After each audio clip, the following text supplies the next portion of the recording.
Do you want to introduce the episode? Yeah, sure. I'll give it a shot. You don't have to. Those are sincere questions. Yeah, it's not my way of saying do it. I haven't done it in a while. Do it. I haven't done it in a while. I'll try. Do you ever do Emperor Palpatine impressions? Do it. No. You never do those? Okay. Because I quite enjoy doing them. All the time. Absolute power! And things. I just really enjoy it. Because he's the greatest cinematic creation ever.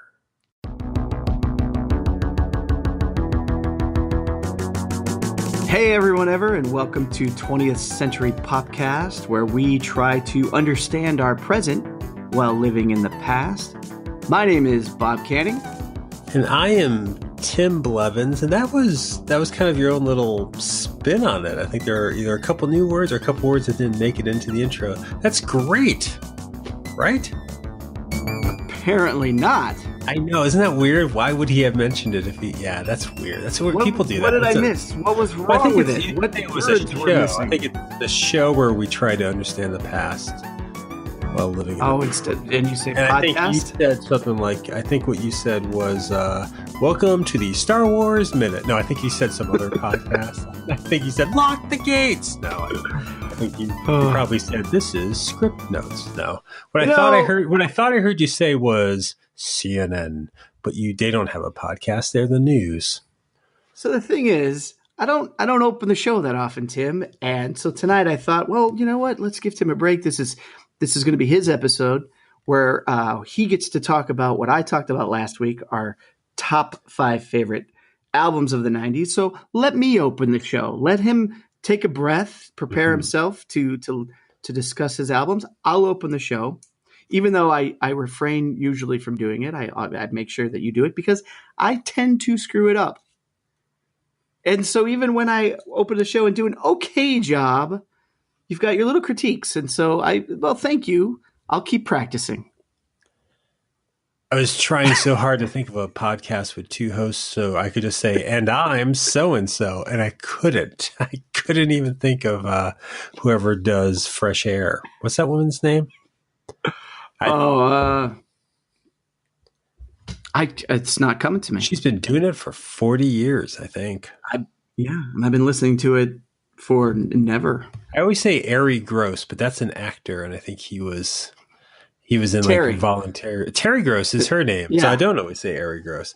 Thank you for doing the intro, by the way. That was very kind.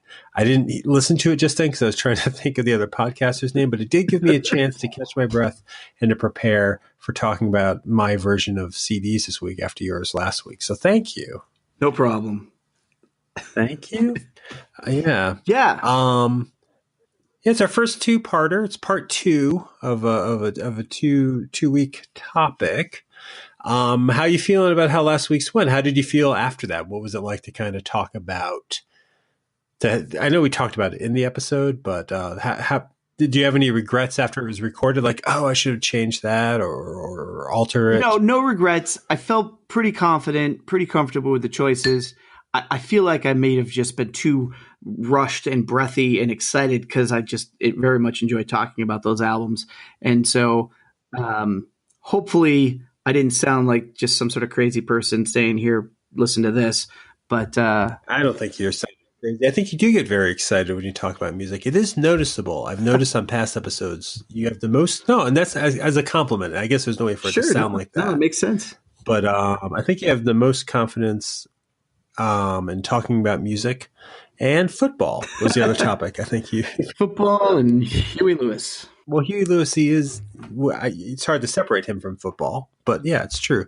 No, and you talk about a lot of things. I'm not meaning to say all you talk about is music, but I do notice a change, or you seem more excited. It seems to be that's the thing you want to actually talk about. Do you get a chance to talk about music in your everyday life? I know you write about it.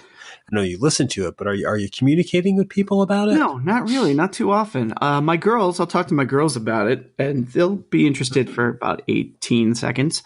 But, Is that a piece or each? Usually concurrently. So I'll take it. A couple years from now, it might be 2 minutes. So I'll handle that. I'll be excited.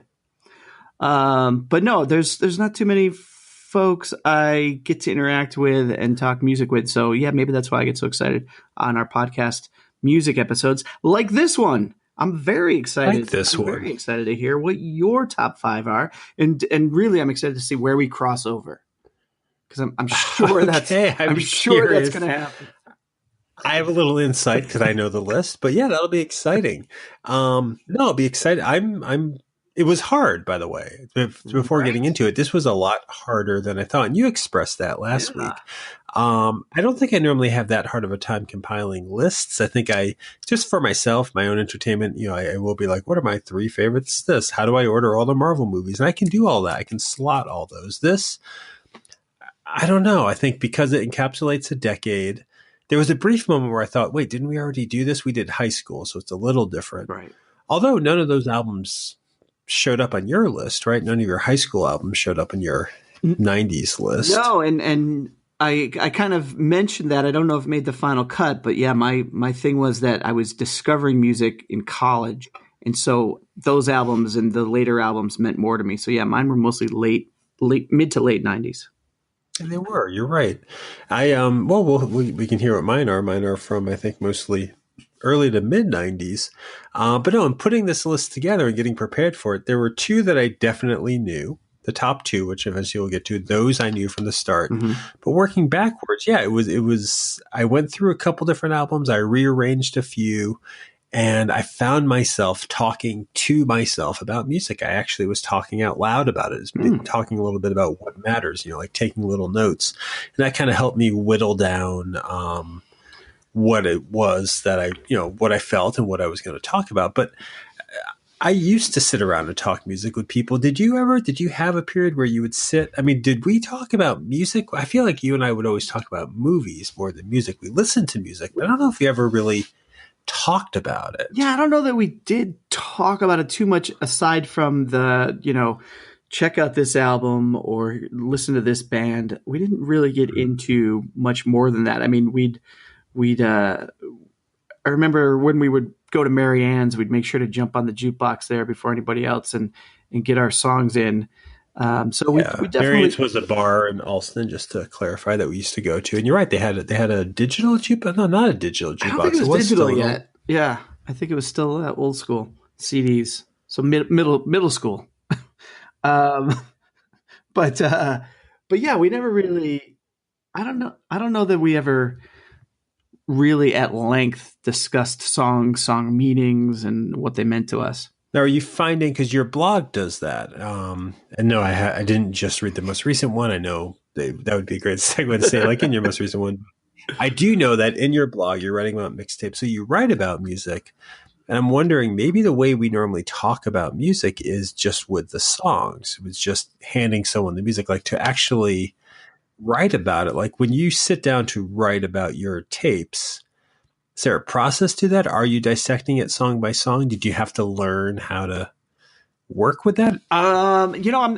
Some of the tapes, if they have some special meaning, or if I think they came at a certain, because the conceit of the blog is going through them chronologically from the earliest tape that I could find to what will end up being the most recent. And so then also writing about where I was and what I was doing in my life at that time, and how maybe that tape was a reflection of what was happening. And so there's that portion of it. And then there's also, after I get past that part, I have the section that I actually call, "That's great, but how's the mix?" And so then I get into talking about the actual songs and how they might blend together and what my choices were for putting those 3 in a row, or how I opened it or how I closed it, that kind of stuff. So it's fun to write about. And a lot of times, and like you're saying, it's hard to talk about it, or maybe what we prefer to do is just have the music. And so for sure, I put a link there and embed a playback for the songs that I'm talking about to make sure people can read about it and then also listen to it, because listening to it is, for me, the most important part. But do you talk to people about music at work and stuff? Like, is that something you even want to do? Because again, and if we already said this, I'm sorry to make you repeat it. I feel like talking about music is different than talking about movies. Is different than talking about books. I don't know why that is. I think because it's not as, I mean, I don't know the facts or figures, but it's not as widespread. I mean, everyone, because of television commercials and billboards, knows that the Black Panther movie is out. And even if you haven't seen it, you could probably talk about it, the visuals of it, the reactions of the media, an article you read. Whereas music, even a new album, unless it's someone huge like Beyonce, you don't get that sort of exposure. And so it's much easier. And I think more people can speak to television shows and movies than they can to music, because music is just not distributed the same way. And also, I think music becomes more personal than those other things. And so it's hard to connect. And I can't remember if this made the last episode or not, but I did connect with somebody. We had a T-shirt day where you had to wear a band T-shirt at work. Oh, that made the episode. Yes. Okay. There's a section about band T-shirts in last week's episode. Check it out, people. I'll put it in the show notes for a timestamp. So it was great to see. I had a very obscure T-shirt on for a record label or a record group, and she had an obscure band. And so it was great to make that connection. And we talked about music in that moment. But that just was because we had a billboard basically on our chests, and we were like able to connect. When you're just in your normal attire, you don't know what kind of music somebody likes, but it's easy to say, hey, did you see Black Panther? You can't say, hey, have you heard the new Decemberist album? Because that's just not as common. Well, that's interesting. Although, I feel like I have conversations with people about Transformers, about the X-Men, about things from the 80s and 90s, and it happens. It works. Those aren't current. And I'm wondering, like, music, I think we're skipping over things like the Beatles here. Like, music, I think, is all-encompassing. I think it can be universal, but even that, I don't think the conversations I'm looking for are always universal conversations. You have friends, like this friend you're saying with the T-shirt, who are into music, but I don't know. I guess I'm trying to get, is there an impulse in you to want to talk about music? I know you said that was kind of nice with the shirt and you got to talk about a record company, but do you inherently on a day-to-day basis want to, or has there been a time in your life where you've been able to talk about music with someone, similar to how we do it on the show, or just however it is you'd want to do, just express it in words, talking about it without playing it? Because that's what we're doing here, and that is very difficult. Yeah. I'm always game to talk about music for sure. I always want to. I just don't seem to find the moments or the opportunities to. Huh.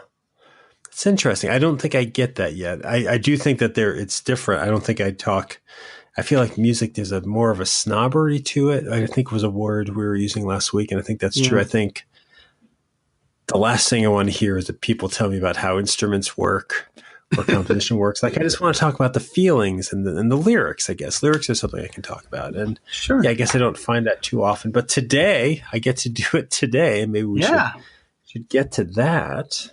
I'm looking forward to it. I have been very eager to hear. I've got probably just one band that I think that I know will come up, but I think the other four might surprise me.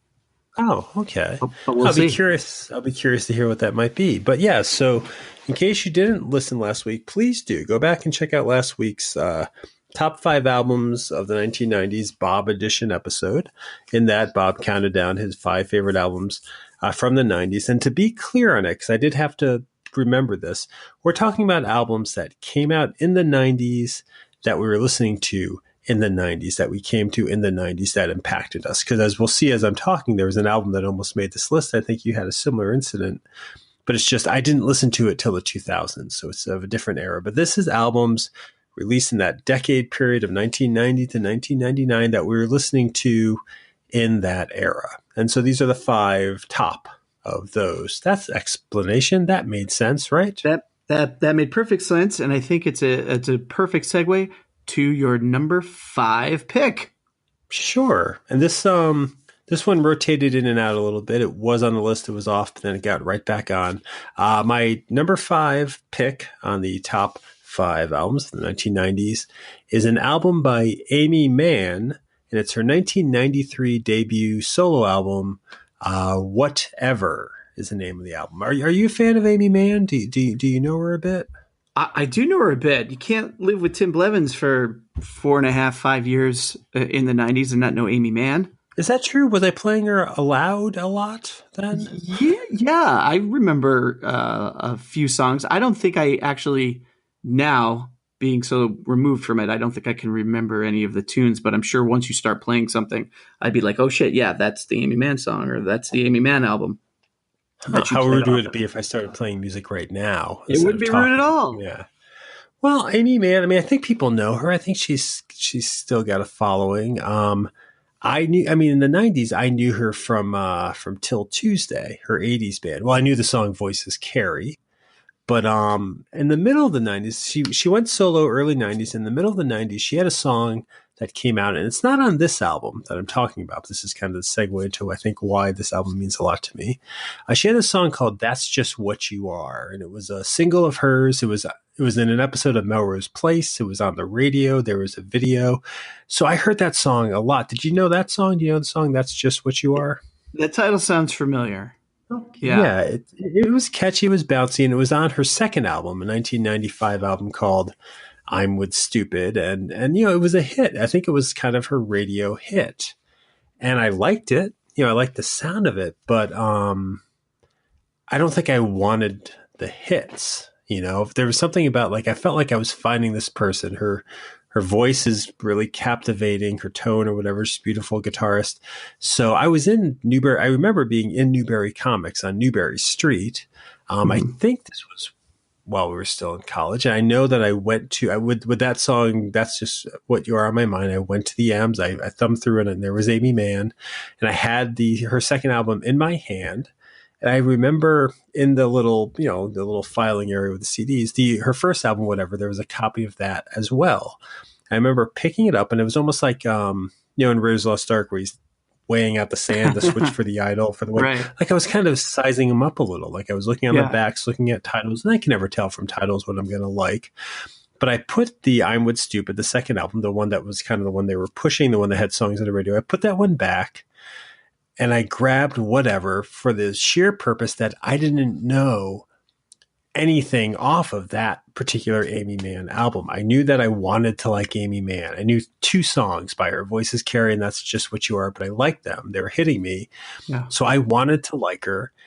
And so I grabbed the one that I did not know, because I felt like, well, no one's going to know this one, and if I'm going to get to know her music, that's how I'm going to get to know her music. It was a stupid, elitist, kind of snobby reaction to seeing these 2 CDs.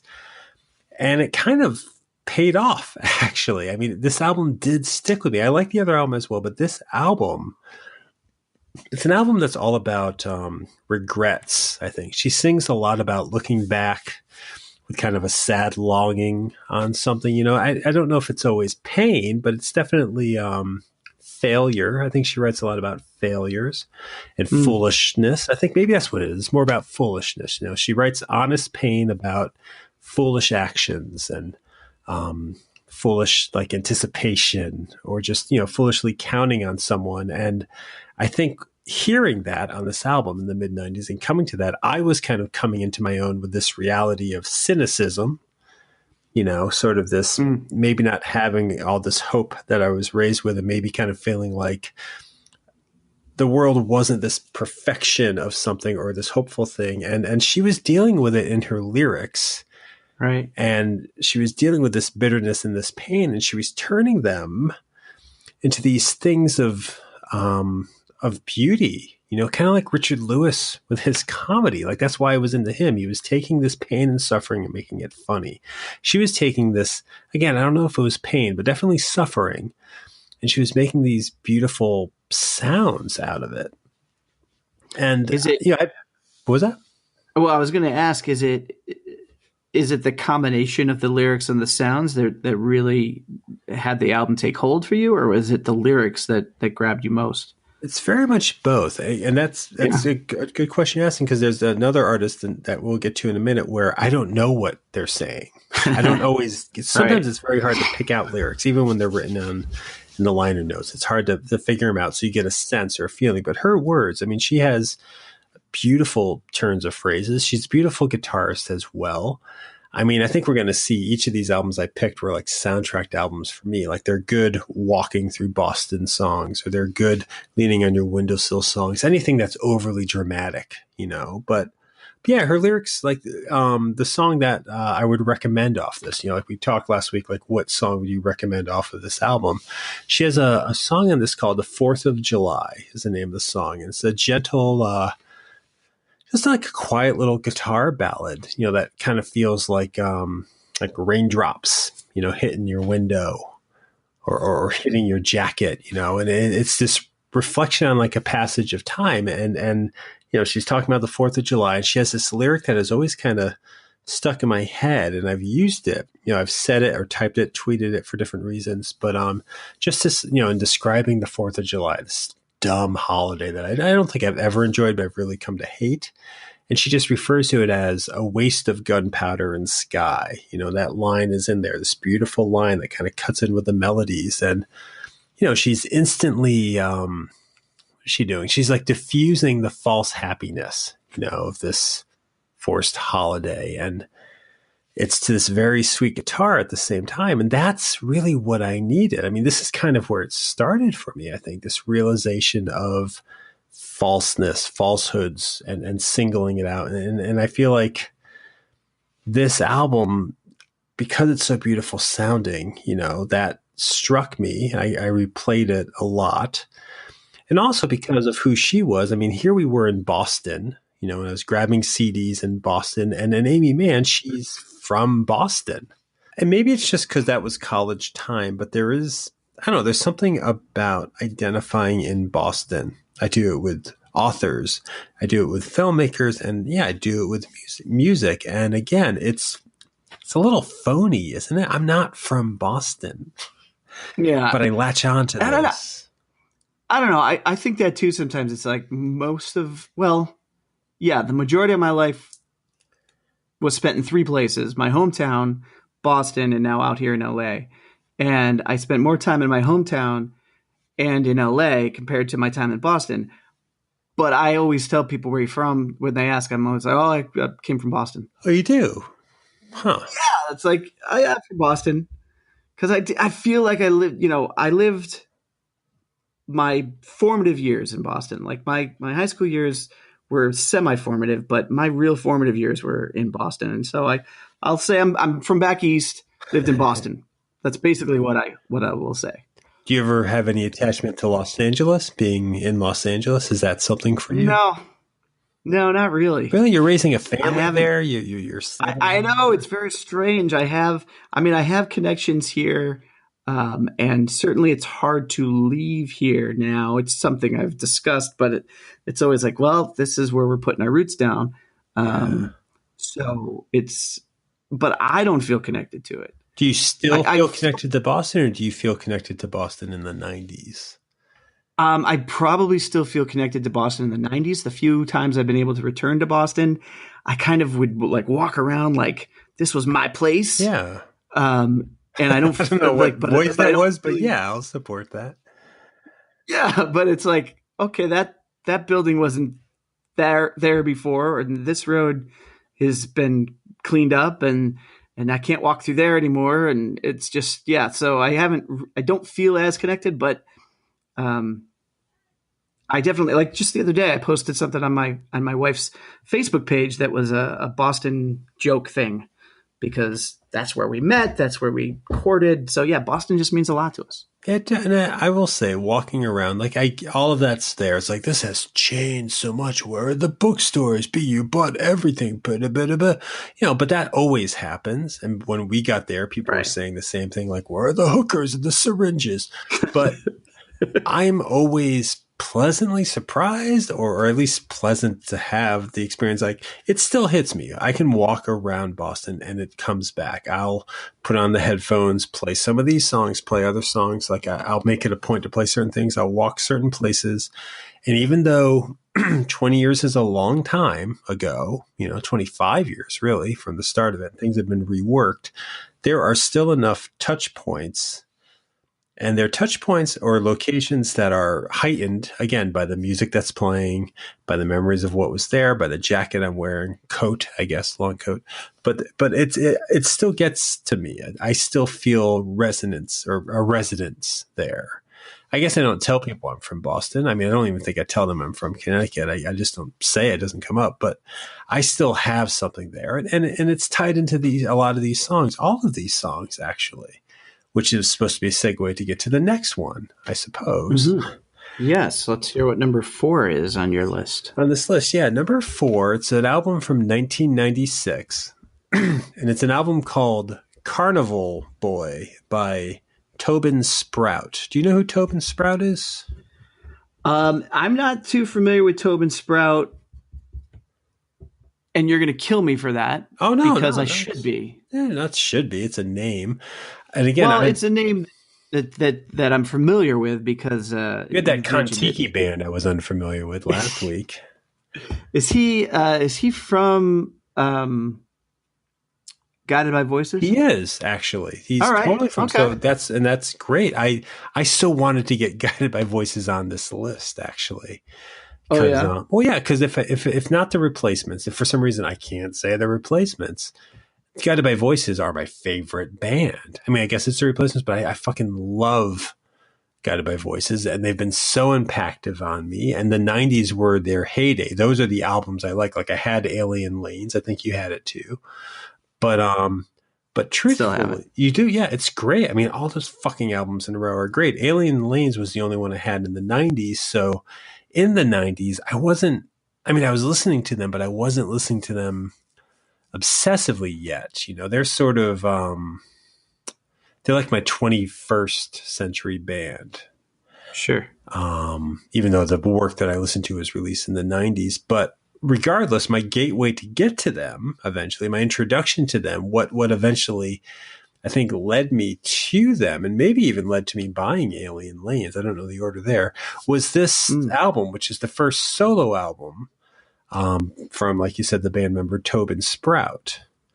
And it was sort of... How did you catch wind of Tobin Sprout if you weren't familiar with Guided by Voices? This I stumbled across. I mean, in 1999, I worked at Curious Liquids, this coffee shop called Curious Liquids, and I worked some of the oddest hours of my life there. And you probably remember this. I was from 8 p.m. to 2 a.m. in the morning.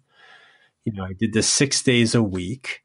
And I worked with a bunch of different people, one of which was this guy named Greg, and he introduced me to Tobin Sprout music, not the guy. He had Guided by Voices albums, but he had Tobin Sprout albums, and he just happened to put this on. And, you know, at that point, at that phase of my life, I spent most of my days in a daze, you know, and sort of because I was always exhausted.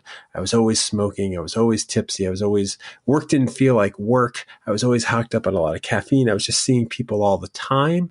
I felt like I had 3 lives going because I had what little space I etched out for our life at home. I had that life. I had my life off and on with different girlfriend here and a girlfriend there that I didn't want to be with. And I had my life at the shop. So it was this dizzying, surreal, almost like flipping between a couple of different sitcoms, you know? It was just... Sure. It was, you know, I was awake all the time. And it constantly felt like a dream. And this dream, you know, had sadness and curiosity and confusion. And comedy. And I guess minus the comedy, this album had those other things. You know, it was like all these titles of songs that I didn't even understand. You know, Ease, Navy Blues, Gas, Daddy Gas, but Hermit Stew. You know, they all had this air of being intellectually important words that maybe were invented on the spot, you know, and it was all this dreamy 4-track, you know, his voice is sometimes very filtered. It sometimes doesn't sound finished like a lot of Guided by Voices. It was just very underproduced, rough sounding, dreamy music. And it had this psychology to it. You know, it got my mindset thinking, you know, to the way where I could go and read Murakami novels and Zizek philosophy. You know, it was pretentious and it was real pretension, but it was also real emotion in his music. It was like, it was always just reflective. You know, I always had this feeling of just, I don't know. Again, it was kind of, there was a sadness to it. You know, there's this, again, I think there is a sadness to Amy Man. There's a sadness to this. And it was the kind of thing that I could just put on and stumble through the night with on my headphones. You know, seeing his. Do you, Mhm. if you don't mind me asking, with the sadness part, do you find that you're drawn to the sadder music because you're feeling that way? Or do you want to feel that way so you listen to that music? Like, do you ever like, I don't know. Like, I find that, you know, when you're sad, you want to, I mean, for me, when I'm sad, I prefer listening to happier music. Oh, sad. And I think other people, when they're sad, will go for the sad stuff. I will. I mean, I think I put on, and now I think because, you know, again, I've lived more life than I had then, you know, 20s then, 40s now. So I have the body of work to go to with these familiar tinges. I think stuff in the 90s, stuff like this Tobin Sprout album, it was sad sounding in a way. And again, because I didn't quite know what he was saying all the time, there was a sadness to it that allowed me to experience the feelings. Like I wasn't raised to really express sadness. We kind of buried that in my family. Sure. Wonderful parents, wonderful father, most caring man in the world, wanted us to be happy, you know, wanted us. And that's a great thing to want. You're a father. I assume you want your kids to be happy. I do. But I think at least how he and I interact. What was that? I said no Tobin Sprout in my house. No Tobin Sprout, just Rancid, if I'm remembering right from last week. That's right. But I think like I was almost discouraged, or not encouraged, I guess. Yeah. But to experience the painful feelings. Those weren't things. Always look to tomorrow, you know, just put that away and think happy thoughts. And I think when you get a song with this kind of tone, the Tobin Sprouts was all about the tone of these songs and the sound being very haunting and ethereal. To go back to the Amy Mann for a minute and her lyrics, hearing these moving, catchy songs that are structured like songs, which I understand, you know, chorus, lyrics, and all of that, to have that playing and to be able to feel that and have the drama of those emotions. Sure, it was exaggerated to fit the songs, but in that exaggeration, it allowed me to kind of grasp these other feelings, this depression, this lost, this drunkenness, this pain, whatever it was. In the cloud of the song, as I'm flailing around, I would hit on those every now and then. That made sense. And I think that was vital. That was vital for me getting through it. I think that's, you know, like music changed for me drastically when I got to college because I wasn't driving a car with my tape deck. I wasn't sitting in my room playing music for not the first time in my life because I would wear them on car rides, but really I was walking around the world with headphones on. Right. More often than ever. Yeah. This was before podcasts. I didn't listen to radio. So I just had mixtapes. We've talked about this before. Right. So I'm going around to places that I know, locations that I know, with these feelings, struggling with these feelings, attaching it to these emotions, to these landscapes. And it's all getting soundtracked in my head by these songs. So it's all interconnected because I'm existing in the headphones in my world. Yeah. And if that world has these emotions swirling around, then yeah, I'm going to interact with them. I'm going to experience them. Excuse me. And so these songs were sort of, you know, the reverberations that shook them up. Right. These songs were the metaphors. I mean, they're metaphors basically. Yeah. Again, I don't have to know the song I would recommend off of this is a song called Gas That. Oh, you're going to ask that? Do you want to ask that? That was my next the question. Like, what's the one that stands out? It's a song called Gas Daddy Gas. It's a slow, haunting, sad song that I don't know what it's about. I don't get the title. I don't know what he's saying. But boy, the tone of that, the dirge march of that song fit my mood so perfectly that I could understand a little bit. Not understand, because that's what therapy and psychologists are for, but at least experience. It made these feelings real. Sure. And I think that's why I was gravitating towards these albums where 5 years earlier, in the early 90s, it was the Replacements were there. Mother Love Bone was there, but it was also fucking Aerosmith, you know, and their 40-year-old rock about sex, which I didn't understand. I didn't get that. But do you like sad music, right? There must be sad songs you enjoy, or no, maybe not. There are some sad songs I enjoy, but no, I do tend to lean towards upbeat songs. Like I'll even enjoy like an upbeat song, and ignore the sad lyrics because there's a lot of those. Sure. Yeah, it's flexible. Music's flexible like that. Music's flexible. I've always been drawn first to the melodies, and then the lyrics come second. Not that the lyrics aren't important, just that that's not the first thing I usually grasp. There are occasions where they stand out and they are the immediate thing, but usually it's the melody and the sound and the tone. Yeah, lyrics always come second to me. It is I think what you're saying is how I experience music. It's melody first. Aren't there beautiful sad melodies that just touch you though? Isn't there like no, yeah, absolutely. I don't know. I think because much of what I've listened to via mixtapes, either in my headphones or in my car. And when I'm making those tapes and I know I'm going to be out and about, I tend to pick more upbeat songs, travel type songs, moving songs, like something with momentum to it. I have the exact opposite. That's so weird. Really? Well, because I would make the mixtapes for walking around in my moods. Yeah. Yeah. Maybe my moods were just a little bit more aggressive. I don't know. I found this wanted interesting. The keys. Maybe nothing was driving you crazy. I don't know. But it's interesting because the process. It sounds like the process is the same, but the content and the purpose are what we wanted. Because again, you were saying, do you go to the music for this? Do you get it out of the music? Maybe the music we want is the music that sparks these feelings. Maybe that's what we want, or one of the things we want. When I'm making it. So it dictates some of that. Like there's plenty of upbeat music I enjoy. It is odd. I'm looking at this list right now, wondering where it is. But to turn to my CDs for a moment, I got this. I got a Leonard Cohen compilation. Ani DeFranco. Oh Jesus, Crass. Well, I'm sure if I got out of I must have something that's a little more. It's in there. I think you have a Def Leppard album. I do. Actually, I have a greatest hits Def Leppard. I don't know how you know that. Yeah. But before we get to your third album, yes, I want to just point out something that I find kind of interesting, and I'll see if it comes up on your other highlight songs.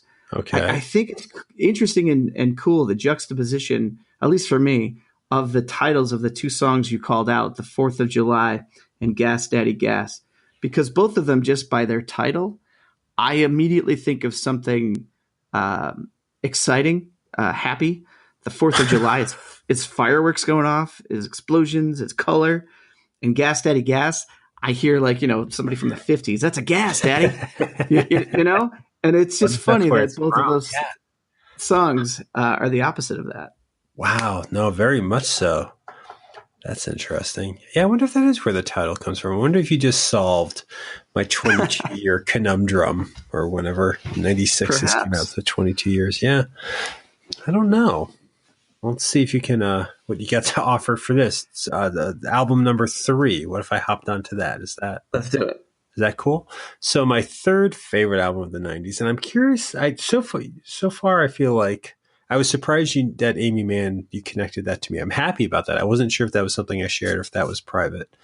But this third one it's a self-titled EP from 1995 from the musician, another Boston-based musician, Mary Lou Lord. Ah, yes. Do you know her? I know Tim Blevins. I'm sorry. God damn, you don't know. I mean, you knew Built to Spill through me. I know Mary Lou Lord through you. And what do you think of her? What do you think when you think Mary Lou Lord? All I can remember of Mary Lou Lord, because again, the tunes aren't coming to me, but I'm picturing her with like the acoustic guitar busking on a Boston sidewalk. Exactly. I used to see her everywhere. That's why Yeah. I fucking loved her. She played in the subways. She played in Harvard Square. I didn't know it was called busking then, but I guess you're right. But yeah, she was a musician who I played don't out. know if they do call it busking in the States. I got that from Britain. I Oh, don't know. really? Okay. So I'm maybe, sure it's the same. yeah, I'm I sure it's mean, the same. the busing, that's probably how she gets around. But no, yeah, she played for tips. She had her guitar in her guitar case. You throw money, and Did you buy a CD from her guitar case on the street? I bought this CD from her That's awesome. guitar case. I did not know that. No, yeah, oh my God. I would see her everywhere. And it was just one night, because this is the album. I mean, this is the album I write my romantic scenes to when I used to write scripts. This was like Nice. my indie rock love. And yeah, she was playing in Newberry Street in 1997. It must have been probably the summer of 97. I was working at the Starbucks. And I was with this other girl who I worked with. We were having basically a one night stand, a shallow one night stand. But we were walking Newberry Street. She was there. We stood there. We listened to her play 3 songs. I knew who she was. I had seen her other places, but we listened to her play 3 songs. There's a little small crowd there. They kind of dispersed or they're walking by. I stepped forward. I grabbed the disc from the pile and I handed her, I don't know, $6, $7. I don't know. I nodded. I said, thanks. And I mean, Jesus, that's what Boston sounds like to me. Someone playing an album and That's throwing awesome. money at it. And I was wandering. Yeah, I was wandering the streets with this girl from work, with the CD in my hand, not even quite knowing what was on it yet. And it's just drama. It didn't last and whatever. But at that point, it was romantic seeing her play, the exchange for the CD and getting this particular CD. I mean, this CD had the song in it that I always asked her to play. The song that I would recommend is a song called Helsinki. It's this sweet guitar song that was just, to me, was the most romantic. This was the song I always wanted to play. When I'm at the bar with that girl I secretly have a crush on, or, when you're flirting with someone. It was kind of the song I thought that would be playing in the background as you get closer. These dumb manipulative fantasies we have. But I asked her to play, right? Do you have songs like that? Like particular songs that would soundtrack that? I have soundtracked so many moments of my life. I have done it. I mean, I think you've done it too. I've done it live, walking through the streets of Boston with the music in my head. Exactly. That's what this stuff is. Because a certain song comes on, I'm acting differently as I go into the store. I'm looking at things differently. I'm giving that, eyes to somebody because the song's in my head. It's not in their head. They don't know what the fuck's going on. No, that'd be odd. But for me, it's like I'm starring in my own little movie here, and I'm the star. Is this phony? Is this phony behavior? Are we putting on a total act? I think for me, yeah. I mean, it's an act, but for me, I always expected and hoped to then go back and use that at a future time to tie in that moment. So using it, by the way, is phony. That is phony. It is phony. I'm saying it's phony. Okay, all right. Because I wasn't actually going to speak to that person, but for me, it was like, okay, I'm going to tie this moment and this attitude and this feeling and this scene to this song. And then later I will write that out and it'll be in that story. So I often did that during that time period. That's what this fucking album was. This was always the album I wanted playing. And I would see it in my mind, and I would act out in my head the dialogue. And I don't think she liked the song that I liked because I asked her to play 2 different times in my life that I saw her. I asked her to play it. And the first time she kind of rolled her eyes. I was like, oh, that song's so old. It did like a Bob Dylan cover or something. But I don't know. I do remember this other time. I don't know where I was coming home from. Maybe I was at Curious Liquids. I was walking down the Park Street downstairs, the subway, Red Line. So I must have been living in Somerville by then still, if I was going to the Red Line. And she was playing. And nobody was paying attention. And she was playing by this one post. So I kind of stood near another post and I stood there and I waited through 3 trains just listening to her. And there was a moment where she kind of looked up. I think she was counting her money or something. And we made eye contact. She kind of looked over at me. In my head, I'm thinking, oh, she probably recognizes me. Of course she doesn't.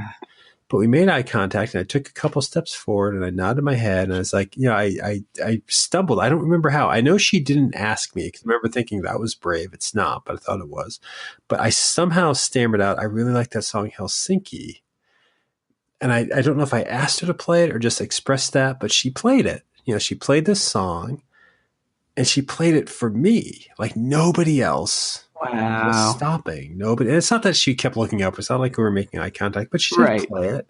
And I felt like, and I got on the train after it. After that I was like, okay, I got what I wanted. I got to go. But I don't know that. I mean, what she was doing, that life of playing in the subway. I mean, that was art, in Boston. And Boston. Didn't she have some success? Yeah, she did. And she got signed to this major label. She released a major album. I don't think it did as big as they wanted, but that's the thing. She had all of that, and she was still on the streets performing. She also toured. She also was on 120 Minutes. Like, she did all of that. And to me, that was so important because, I was walking around again in my long coat, clutching my cigarettes and notebooks, and there she was late at night, playing her music, representing what I wanted to be at that time. I wanted to be like a street artist, and she wore it out and probably didn't make a living off of it. And I just that meant so much to me. That was so important to me at that time. That's so you. I can absolutely see that connection at that time. Even now I can see that's so you. Oh, I mean, now living your art. Now I have insurance, so I can live a little more dangerously. But I don't know. That's kind. I don't know if that's true anymore, but that's kind. But no, she was such a big, and I didn't realize that because my dad knows who she is and still says like, he still asks, you still see her playing around? No, I don't think she does that anymore. But he registered that she meant something to me. She was an important presence on the scene. And it's not like, again, she didn't do anything directly for me. We didn't interact, but that music and what she was doing, fantasy or not in my head, was what I needed to see and validated, my own standing. Yeah. And that album, I love that. I listened to that EP a lot, actually probably more than a Tobin Sprout album or the Amy Mann album. Those songs still, because not that many songs either, but those songs, they show up at every mixtape. Like I said, when I write, well, I'm already planning on listening, searching for Helsinki after we're done because I'm excited to hear that. Yeah, do you remember it? Or I want to hear what it sounds like. Yeah. I don't know if I do. I imagine when I go to listen to it, it will ring a bell. No, it's good. It'll be very familiar. Yeah, no, it's awesome. Oh. And when I hear the name Helsinki, I think Party Town. So yeah, very upbeat. No, we're getting down to the wire here with these albums. Too. Yeah, we're getting one. Yeah, I'm excited. Yeah, and so is Aerosmith next, or is that the number one album? I thought they'd have their own list. So no, but these last two ones, actually 2 and 1. These, I think you might have had the same trouble. These were very hard to do. Yeah. And I mean, I still don't think I got it right. Like, I'm going to tell you my number 2 and then my number 1. Okay. That's how the countdown works. And it's weird because given everything, I think that when I listen back to podcast episodes or just think about how do I interact in the world, given everything I've ever said, given everything that I am in regards to pop culture, music, what I do, what I have on my walls, this makes sense. This numbering will make sense. But in some ways, when I think about this list, I still think it might be flip-flopped. I can't tell. I can't tell if I did this right. Like, I'm going to say this one is 2, but in my head, I think there's no right and wrong. Here's what I said to myself to make myself feel better about my list, and you can use it if you want to. If number 1 gets a point value of 10, then for me, number 2 was 9.99999. Like, they're just that close. Well, they are pretty close. But this album, number 2, I guess, just to make this list, and the reason it's here, the reason that the reason it's on this list is when I first heard it, this album, when I listened to it, the first time I listened to it, I didn't know a single track off of it. I didn't know anything on it. Truthfully, I thought I was buying something else when I bought it. In 1995, early 1995, back in 95. Yeah, I was hearing a lot of the Breeders on MTV. And they had a song that they had their big song with the bowling ball in the video rolling over and over and over. The bowling ball. Cannonball. Sure. I loved that song, you know. I didn't know what it was called, but somehow I got it stuck in my head that, that song is called, and I don't know where, but I had the title Mesmerizing, maybe because of that droning beginning or something, but Mesmerizing. That's what I thought the title was. I thought I can look for that. Okay. So I went to a Strawberries music store because I must have been back home. Nice. And I had a couple just names in my head off of TV, off of MTV, you know, one of which was the album that I'm going to tell you, the artist of this album. And so, you know, I thumbed through the CD racks as you would do, and, you know, I found the name, and there were 2 albums there. Actually, there might have been an EP as well, but there were 2 albums. So I picked them both up. I flipped them both over, and as luck would have it, Mesmerizing was right there on one of the track listings. One of the albums had a song called Mesmerizing. So I grabbed it. I brought it home. That's got to be it. That's got to be it. Exactly. I brought it home, and I put it on to listen. And what I heard was not Cannonball, as the song is actually called, but it was also not like anything I had ever heard before. This album that I had just brought home. I'm actually getting a little bit of a goosebump now. Okay. It was like putting on the Replacements' Let It Be or David Bowie's Ziggy Stardust, you know, for the first time, or that first time, you know, in 1984 when I heard Material Girl. There was no comparison for this album. Nothing sounded like this with its guitar, with this voice that was on it. It was dirty. It was filthy. It was brutal and insightful. And it was like about sex, but it was about like the disgust of sex, you know, not, you were talking about Aerosmith, not dirty Steven Tyler sex, you know. So not Divinals. Not Divinals sex. No, this was about the difficulty of sex. Got it. And having it and enjoying it, but also having it. And all those songs seemed to like to be something I could agree with. You know, sex is difficult, sex is messy and not always enjoyable. And, you know, at that point I hadn't even had it yet, but it was definitely, you know, I wrapped myself around it, you know, with doubts, and I had nothing that sounded like this album that was just pure, new. And, you know, I heard it and felt like I want to make something that real, you know, that felt like that. I wanted to have been the one who made Liz Phair's Exile in Guyville. I mean, do you know that album? Do you know that Liz Phair album? I do. Yeah. I didn't have the same reaction you had, but really? I don't know. Because I don't think I listened to it as directly as you did, sitting down, putting it on, listening to it. For me, it was always background. Oh, do you have it? Do you own it? Did you just say that? I do have it, but I haven't really dug into it. Oh. But now I must. Please, because here's the thing. This actually might be the most influential album of my 20s. You know, it painted this pretty wrecked image of trying to maintain like even a shitty relationship. You know, and it was questioning the importance of relationships, and it was doing it right to the face of the person. You know, she said words like cunt and wet, and it all felt viciously real, but it was also so melodic. And there was melodies to it. Like the song I would recommend off of this, it's a song called Dance of the Seven Veils, you know, and it had, cause she has like a fragile voice on it, and it's kind of harmonizing, but kind of just not able to, it's almost like she can't maintain it. It's going up and down. You know, it's almost like Lou Reed sometimes. I think it was a big draw, you know, more talking than singing, almost tricking you into thinking it's a melody. But in the song, it's like she's talking right to the subject of the song, like a one-way conversation. You direct.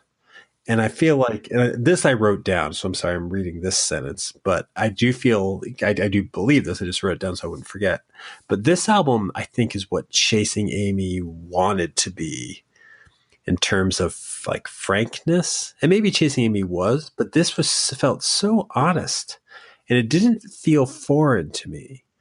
I didn't feel like I couldn't relate to what she was saying. And again, I hadn't had sex yet.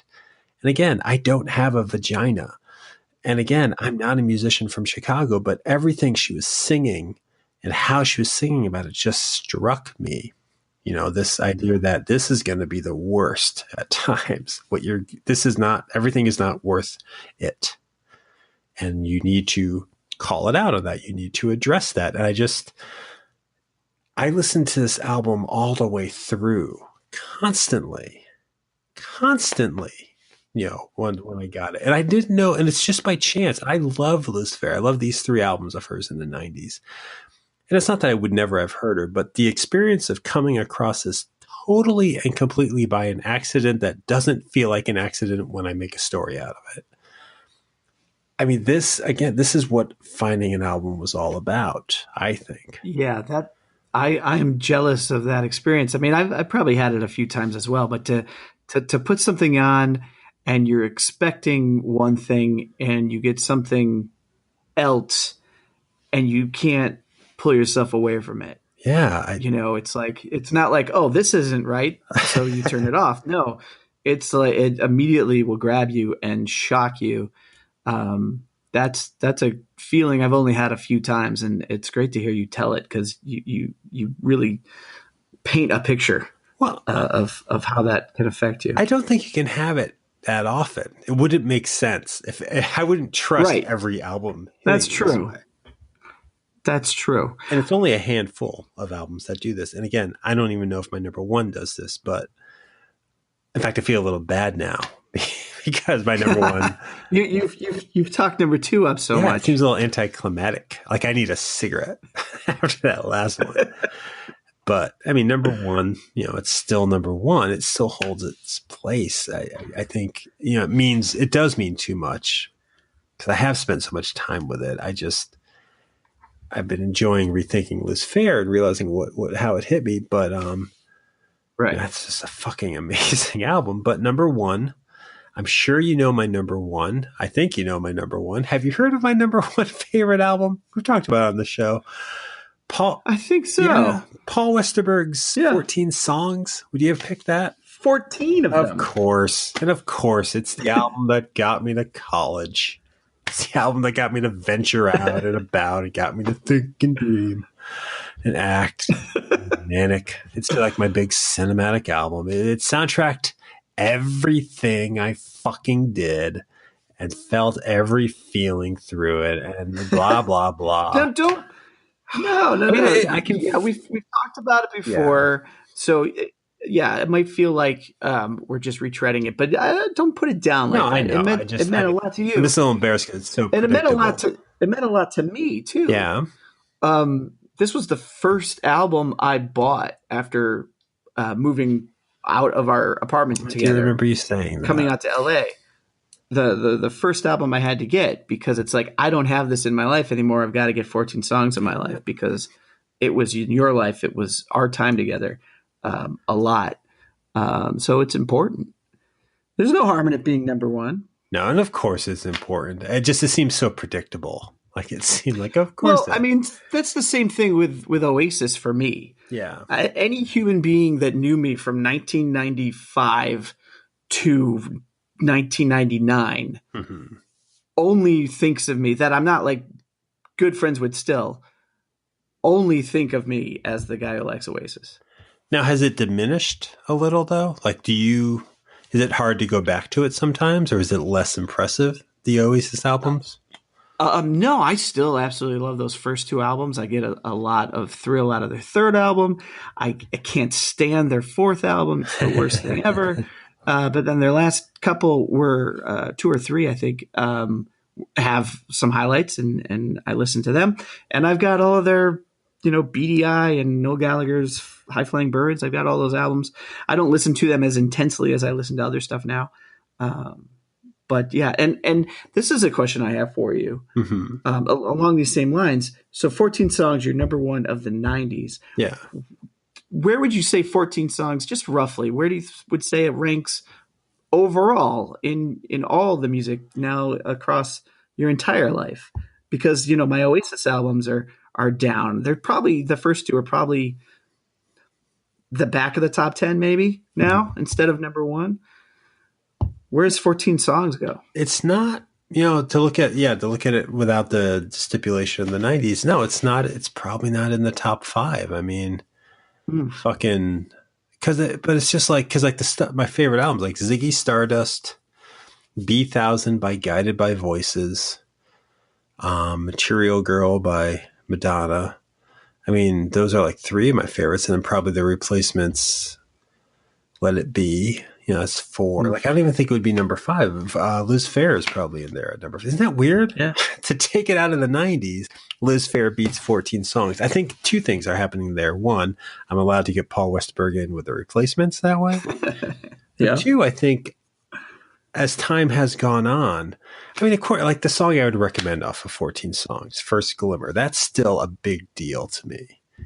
That ballad, it's because it's everything you feel with like your first crush, you know, their first true love, whatever, but your first crush, you know, and that feeling never diminishes. Your very first crush. Like, I know my first crush from college, and it never diminishes. I'm with the person I love now, and my life is mature and meaningful.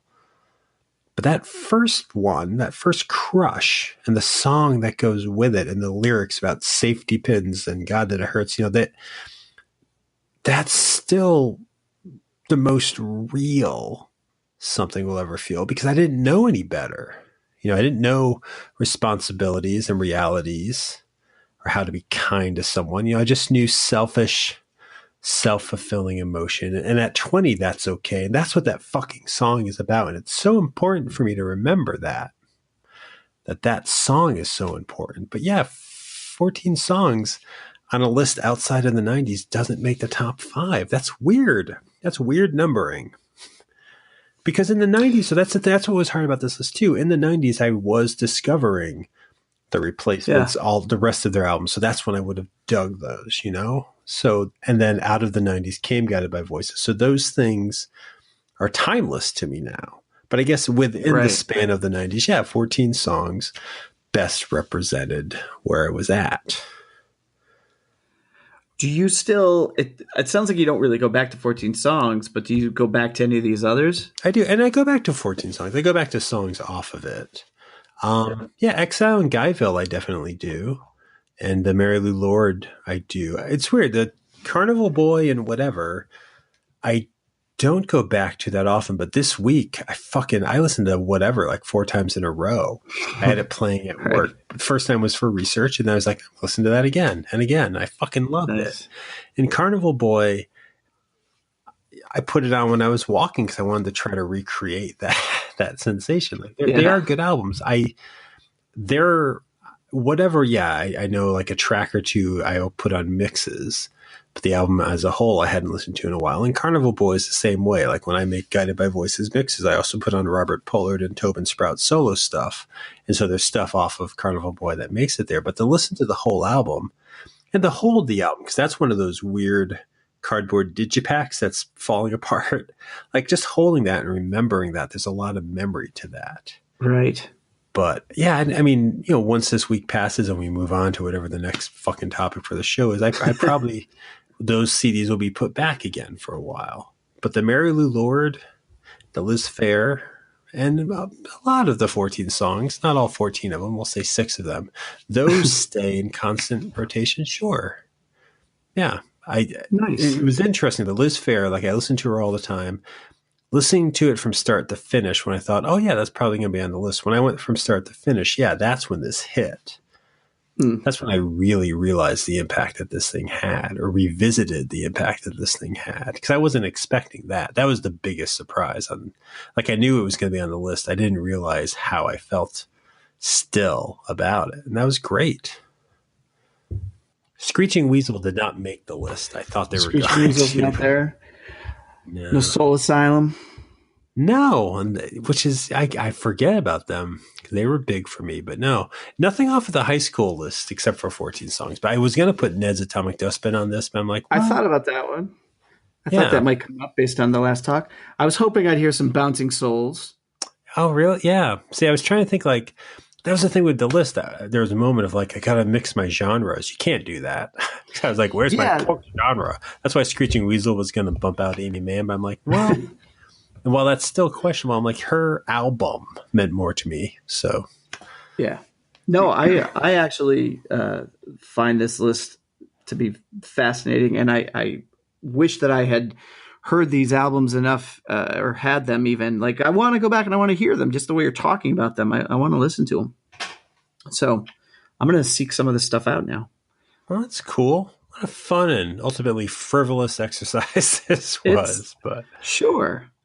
But hey, if it just introduces, one or two more people to these bands, the one or two people that listen to our podcast, that would be great. I think.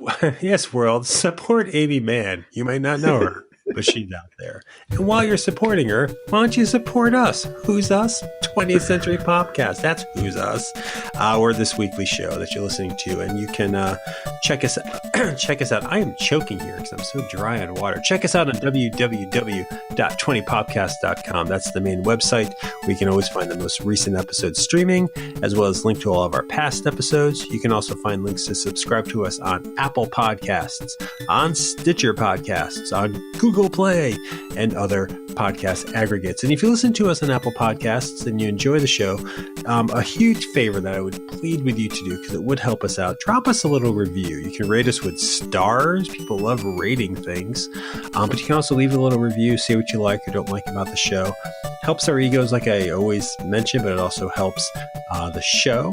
You can also follow me on Twitter at Subcultist and on Instagram, also at Subcultist.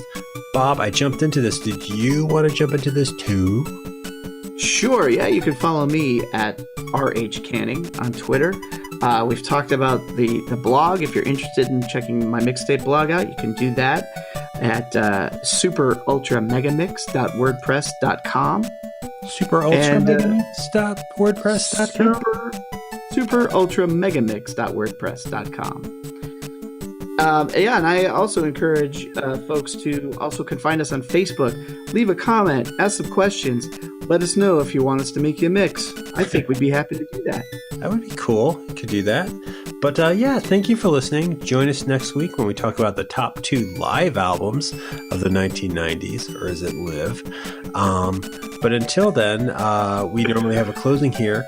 I am honestly losing my voice. So Bob, if you want to just take a minute, 2 minutes, 3 minutes, and just close out the show, that would be astounding. That would be astounding. We don't close these out quickly. So yes, let me discuss more about mixtape making and just say so long, everybody.